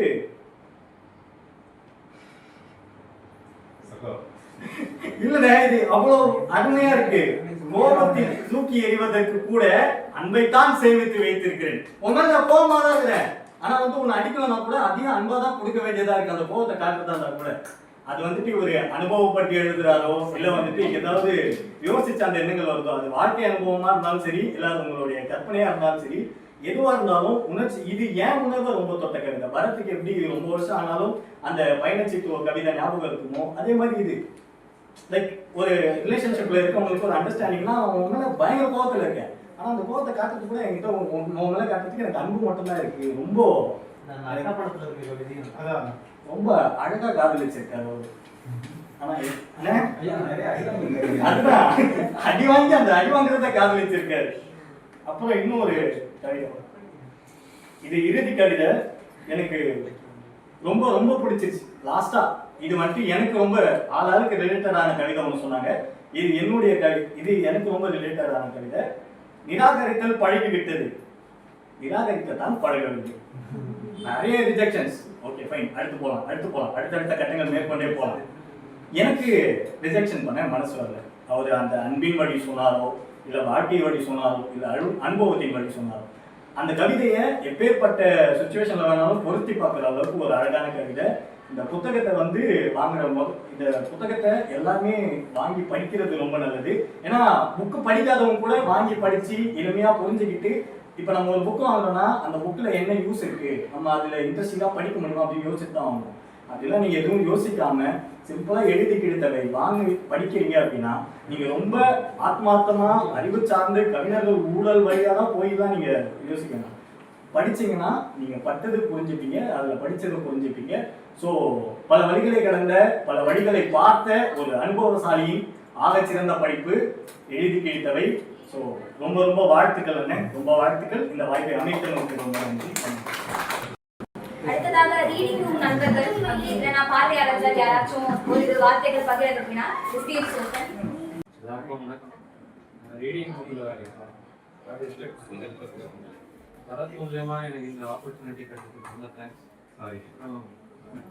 நீங்கள் சாரதி ரெக்கமெண்டேஷனோட புக் லான்ச்சுக்கு வந்ததுக்கு நான் புக் லான்ச்சுக்கு ஒன் ஆஃப் த ஃப்ரண்ட் ரன்னர்ஸாக இருந்தது இதுதான் ஃபர்ஸ்ட் டைம். நம்ம அப்துல் ரஹ்மான் போட்டி அது இதெல்லாம் இருந்திருப்போம், நம்ம ஸ்டேஜில் இருக்கோம் அப்படின்றதுக்காக இருந்திருப்போம். இதில் ஃப்ரண்ட் ரன்னர்ஸாக இருந்தது ரொம்ப பெருமையாக பார்க்கணும். பேஜ் 43 71 தான். ஒன்று நண்பர் விக்னேஷ் சொல்லிட்டார் இந்த மிருகத்தனமாக இருக்கிறது. இன்னொன்று எனக்கு ரொம்ப பிடிச்சது உடன் பிறந்தவளா ரத்த பந்தமா என்றுதான் கேட்கிறார்கள், ஒரு பந்தம் உருவாக 2 உயிர்கள் போதாதா? எதுக்கு இஃப்னு போயிட்டே இருக்கீங்க? இஃப்னா அதில் 2 இருந்தா போதும் அப்படின்றதுக்கு ரொம்ப சிம்பிளான ஒன்று. வரிகளை மறக்க அவ்வப்போது அழலாம், அநேக நேரங்களில் சிரிக்கலாம். உங்களை ஃபர்ஸ்ட் மீட் பண்ணப்போ அந்த பக்தின்ற ஒரு விஷயம் பேசுறப்போ, இப்போ பக்தின்றது பேராகிராஃப் அப்படின்றது மீட்டிங் ரூம்ல தான் தெரிஞ்சுக்கிட்டேன். ஸோ அதுவே எனக்கு ஒரு ப்ராப்பர் கிக் ஸ்டார்ட் மாதிரி ஃபீல் ஆச்சு. அது சொல்லவும் ஒருத்தர் அவங்களோட எக்ஸ்பீரியன்ஸ் ஷேர் பண்ணிட்டு இருந்தாங்க. இவரு படிச்ச ஒரு புக்ல இருந்து எக்ஸ்பீரியன்ஸ் ஷேர் பண்ணிட்டு இந்த மனுஷன் எதுக்கு சொல்றான் இதை அப்படின்ற ஒரு இதை யோசிக்க விடாம அடுத்து அவரோட பர்சனல் கனெக்டை சொல்லிட்டாரு. ஸோ அப்போ நம்ம இவரை மீட் பண்ணது கரெக்டு தான் போல அப்படின்ட்டு நம்மளுக்கு அந்த ஒரு பிரபஞ்சம்ன்றது எனக்கு இன்னும் அனுபவிக்கிற அளவுக்கு ஒரு இது ஆகல. வயசு ஆயிடுச்சு, பட் ஆனால் நம்ம சூழல் அமையல. பட் இப்படி ஒரு ஆளை மீட் பண்றதுக்கு தான் இன்னைக்கு வந்திருக்கோம். உட்லாண்டு கரெக்ட் தான் அப்படின்னு தோணுன மொமெண்ட் அதுதான். பக்தின்ற வார்த்தை, ரெண்டாவது இவர் சொன்ன அந்த எக்ஸ்பீரியன்ஸ். அடியும் இதையும் பார்க்கும்போது வரிகளை மறக்க அவ்வப்போது அழலாம், அநேக நேரங்களில் சிரிக்கலாம். அவர் அந்த ஒரு பர்சனல் இதில் அவர் ஜேர்னியில கனெக்ட் பண்ணிட்டு போயிட்டு அந்த பக்தியிலேருந்து அவர் அங்கே இந்த ஒரு டிராவல் பண்ணி போய் அவர் சொல்ல அந்த விஷயத்த டக்குன்னு சொல்லிட்டாரு.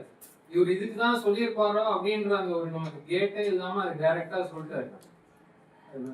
மற்றபடி இந்த நண்பர் பரத் சொன்ன மாதிரி தான் எனக்கும் தமிழ் மட்டும்தான் இருக்கும்.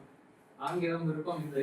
ஆங்கிலத்துக்கும் இந்திக்கும் எதிரானவன் நான் இல்லை. ஹிந்தியும் பேசுவேன், கன்னடா பேசுவேன், மலையாளம் கற்றுட்டு இருக்கேன். பட் தமிழாக தான் இருக்கணும், பிரிக்கக்கூடாது அப்படின்றது. மற்றபடி அவரை பிரிக்க எனக்கு விருப்பம் இல்லை. நன்றி.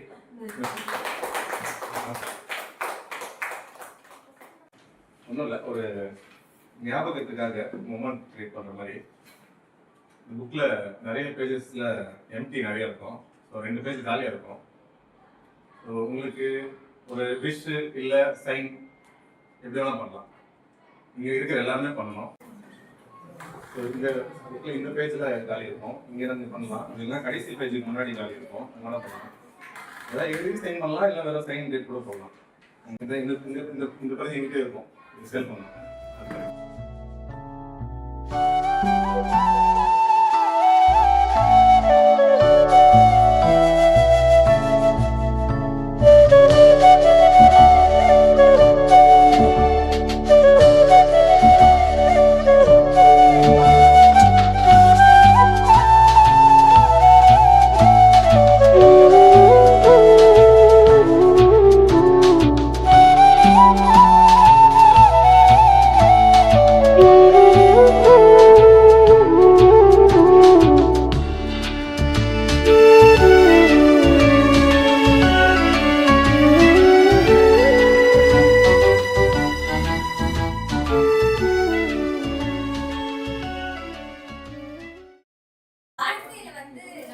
ஒரு சில தருணங்கள் வந்து ரொம்ப ஸ்பெஷலா அமையும். அதே மாதிரி அது எதிர்பாராத நேரத்தில் அமையும். அந்த மாதிரி இப்போ நம்ம நூலாசிரியர்களுக்கான ஒரு விஷயம் வந்து காத்துட்டு இருக்கு. என்னன்னா அவங்களுடைய அன்பு தங்கை இங்க வர முடியாத காரணத்தினால ஒரு வீடியோ ரெக்கார்ட் பண்ணி அனுப்பிச்சிருக்காங்க.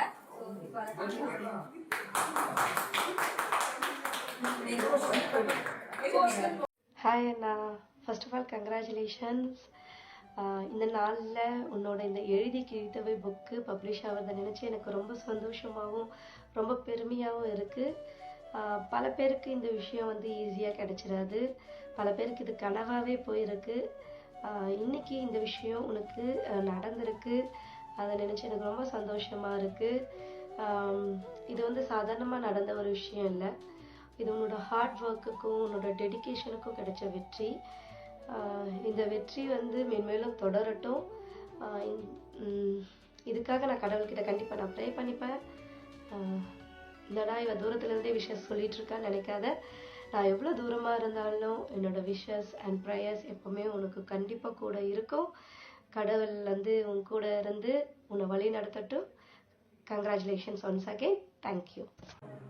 இது இந்த சர்ப்ரைஸ் வந்து சர்ப்ரைஸ் தான். கீர்த்திகா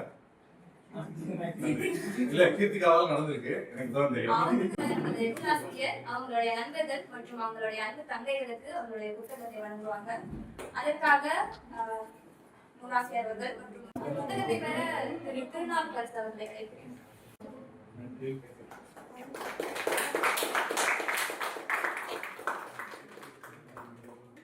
அடுத்து நூலாசிரியருடைய இறைவி திருமதி சுகன்யா அவர்களை அழைக்கிறேன்.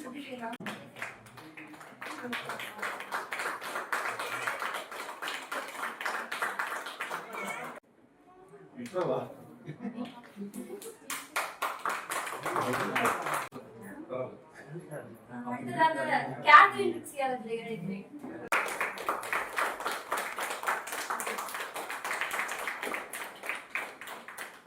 லக்ஷ்மி அவர்களை அழைக்கிறேன்.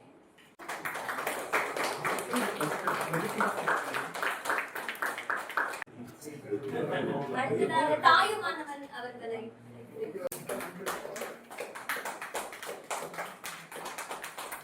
விக்கி அவர்களை அழைக்கிறேன்.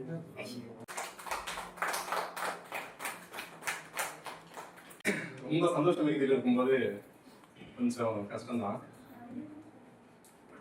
ஏன்னா எல்லாருக்குமே அவங்க ரொம்ப பிடிச்ச கவிஞர்களோட ஒப்பிட்டு பார்த்துக்கிறதுல ரொம்ப சந்தோஷப்படுறோம்.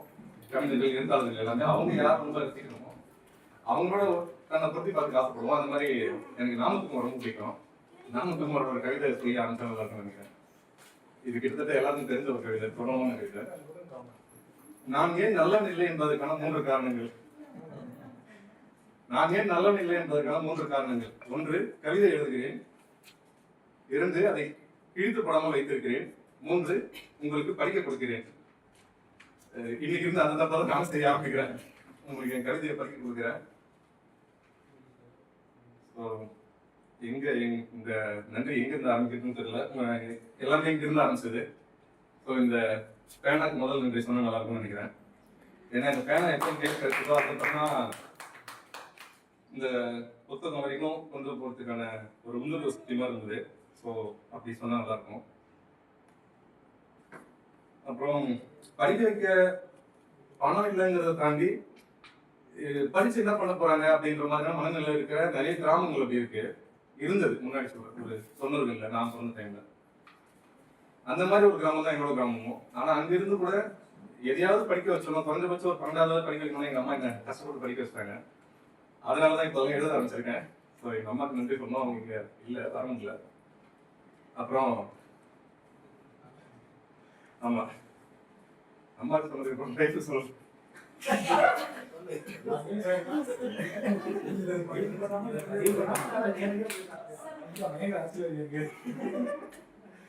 ஒரு 14 வருஷமா எல்லாத்துக்கும் கூட நிக்கிறாங்க. ரொம்ப கஷ்டமான விஷயம் தான் என் கூட நிக்கிறது. ரொம்ப நன்றி தான்.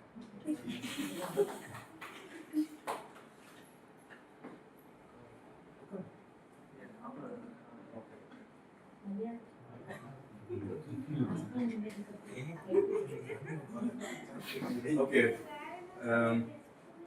இப்போ இங்க நம்ம திருப்பூர் இவங்க எல்லாம் எல்லாருமே புத்தகம் போட்டிருக்காங்க. எல்லாருமே எழுத்தாளர்கள். இவங்களோட அறிமுகம் பார்த்தீங்கன்னா ஒரு மார்ச் தானே சொல்லுவோம். மார்ச்ல இருந்து இப்போ ஒரு 4 மாசம் ஆயிருக்குன்னு நினைக்கிறேன்.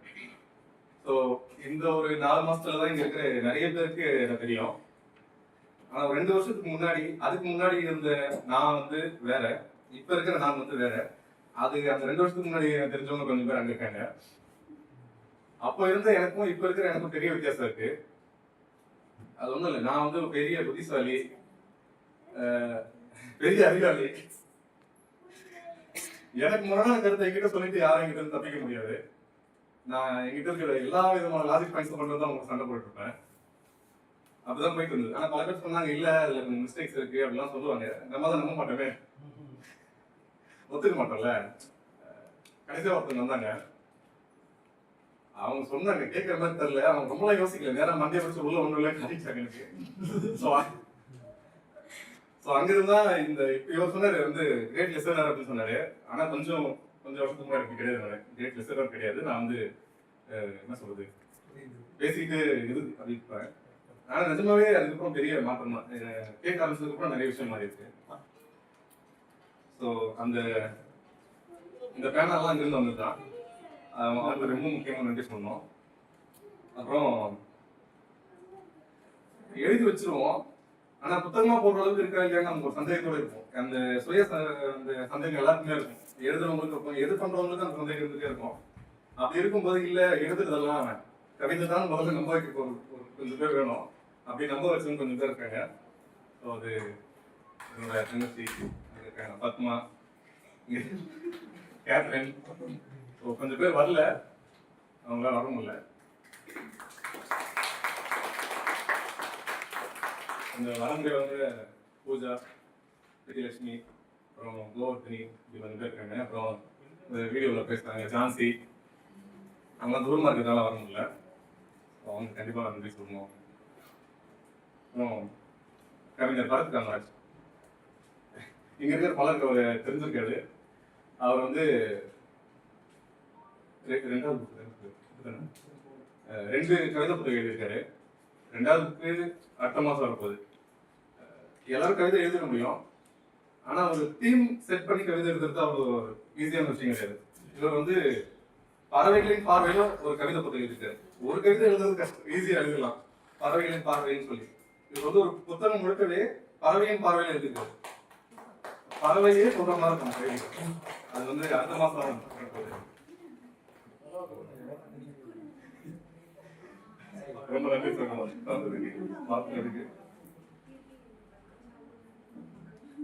நான் ஒரு மாதிரி போயிட்டேன், எனக்கு முடியல.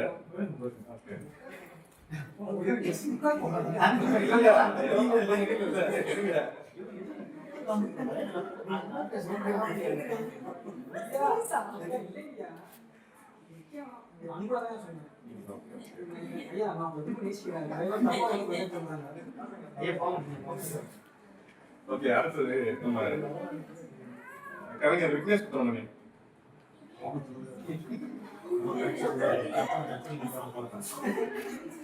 சொல்ல கொஞ்சம் டைம் ஆகுது எல்லாருக்கும். கவிஞர் விக்னேஷ் சுப்பிரமணியன் இவர் வந்து சரி புத்தகம் போடனால எங்க கவிஞர் தான் கவிஞர். ஓகேங்களா, ரொம்ப நன்றி. அப்புறம் எழுத்தாளர் ராமகிருஷ்ணன். இவர் வந்து வெறும் எழுத்தாளர் மட்டும் கிடையாது, பெரிய சொற்பொழிவாளர். உண்மைதாங்க, ஆச்சரியமா பார்க்காதீங்க. நீங்க பேசுறத நாங்க தான் கேட்கிறோம், வாரம் நாங்க கேட்டுட்டு இருக்கோம். ஸோ ரொம்ப நன்றி.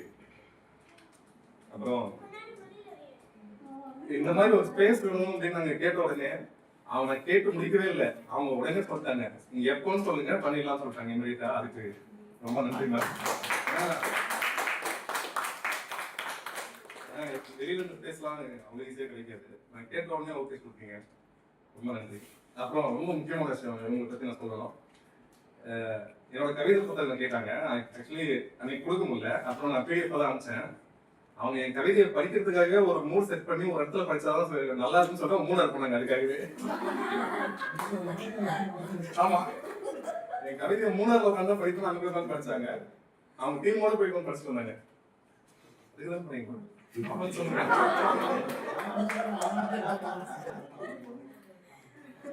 நான் அதெல்லாம் நினைச்சுக்கிறேன். அப்புறம் உங்களோட ஸ்டூடெண்ட்ஸ், இப்போ நீங்க பாத்தீங்களா நிறைய வாலண்டியர் ஸ்கூல்ல, அவங்க தான் மொத்தமா அரேஞ்ச் பண்ணது அவங்க தான். அவங்க எல்லாருக்குமே ரொம்ப நன்றி.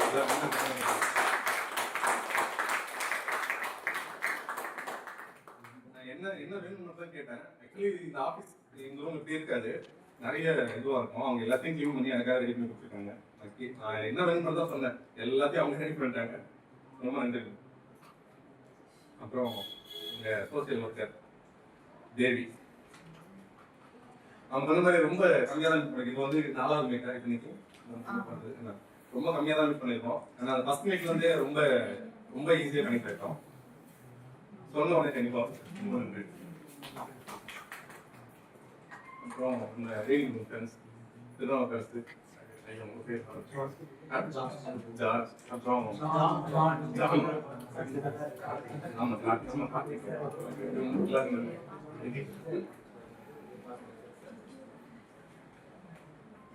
அப்புறம் ரொம்ப முக்கியமா ஒருத்தவங்க சொல்லணும். இந்த ஷோ எனக்கு ஹோஸ்ட் பண்றதுக்கு ஒரு ஆள் வேணும்னு சொல்லி நான் ஒருத்தவங்க அப்ரோச் பண்ணேன். அப்ரோச் பண்ணதோட சரி மொத்தமா அவங்களே எழுதிட்டாங்க. நான் நினைச்ச ஸ்கிரிப்ட் அவங்க எழுதி கொடுக்கணும், இதெல்லாம் பேசணும் சொல்லி எதையுமே எனக்கு வேலையை கொடுக்காம மொத்த ஸ்கிரிப்ட் எழுதிட்டாங்க. ஏன்னா தமிழ் படிக்க தெரியாது சொல்லுவாங்க, கீர்த்தி தமிழ் தெரியாதுன்ற மாதிரி கீர்த்தி கேட்கலாம்.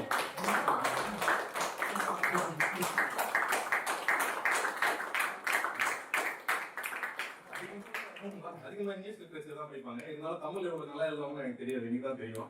அவங்க படிச்சதுல பெரும்பாலும் அவங்க எழுதுனது தான், நாங்க எழுதி கொடுத்தது ரொம்ப கம்மி தான்.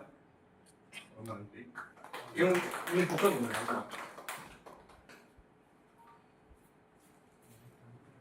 ஒரு போட்டோ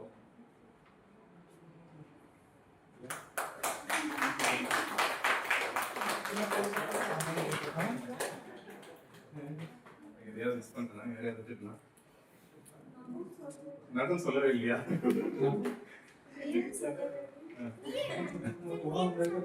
ஆமா, என் பசங்க 2 பேர், நகுன் மகிழ், ரியல் மகிழ், 2 பேருக்கும்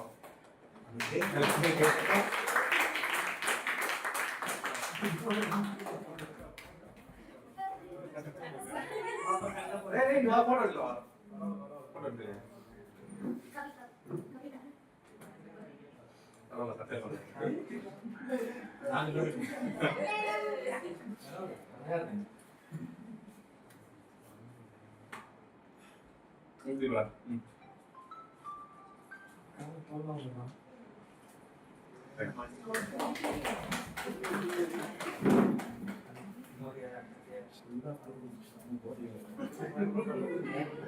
மாதிரி எல்லாரையும் கவர் பண்ணிருக்கேன்.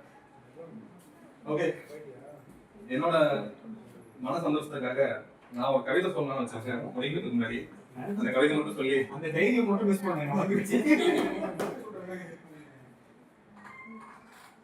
நீங்க இப்பதான் நன்றி சொன்னீங்க, வரவே இல்லை.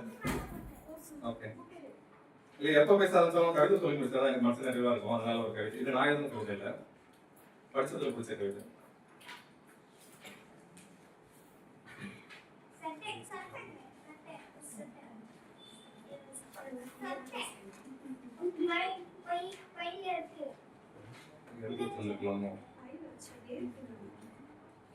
ஓகே, இது வந்து கவிஞர் ஆத்மராம் அப்படின்னு ஒரு எழுதுற கவிதை. உங்களை நிறைய பேருக்கு நீங்க தெரிஞ்சுக்க வாய்ப்பு இல்லை, இவங்க தவிர. அப்பா கவிதை சொல்ல போறேன்.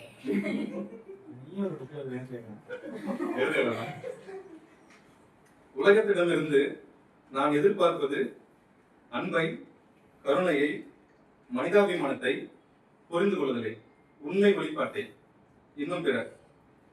நீ உலகத்திடமிருந்து மிகவும் எதிர்பார்க்கிற என்கிறது மனித இனம். நான் வேலையை கேட்கவில்லை, உணவை கேட்கவில்லை, குடியிருப்பை கேட்கவில்லை. கேட்பதெல்லாம் ஒன்றுதான். நான் வேறு நீ வேறு என்பது பொய். நானும் நீயும் ஒன்றுதான் என்பதை உணர் என்றுதான். அவ்வளவுதான். நன்றி.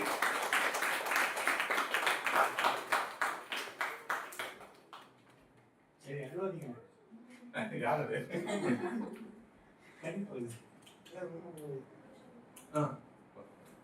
சொல்லிட்டு நினைக்கிறேன்.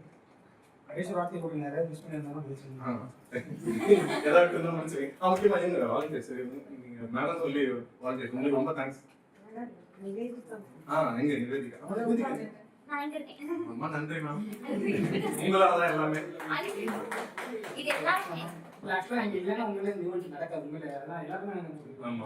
இதுல கண்டிப்பா ஃபௌசியா சங்கீதா நாங்க 3 பேருமே இருக்கோம். எல்லாருமே நேரத்துல நிறைய நினைவுகளை நம்ம சேகரித்தோம். அதே மாதிரி ரொம்ப முக்கியமாக ஒரு கவிஞனுடைய மனதுக்குள்ள நம்ம கொஞ்ச நேரம் பயணிச்சிருக்கோம். எழுதி கிழித்தவை அப்படின்ற இந்த நூல் இந்த அரங்கத்திலிருந்து இன்னும் 1000 மனதுக்குள்ள பயணிக்கட்டும். இந்த நிகழ்வுல கலந்து கொண்டு சிறப்பித்த அனைவருக்கும் ரொம்ப மனசுல இருந்து ரொம்ப நன்றி. ஒரு கவிதை முடிந்தாலும் அதன் உணர்வு முடிவதில்லை. அதே போல இந்த மாதிரியில் நம்மளுடைய நினைவுகளும் நீண்ட காலம் நம்முடன் பயணிக்கட்டும். நன்றி.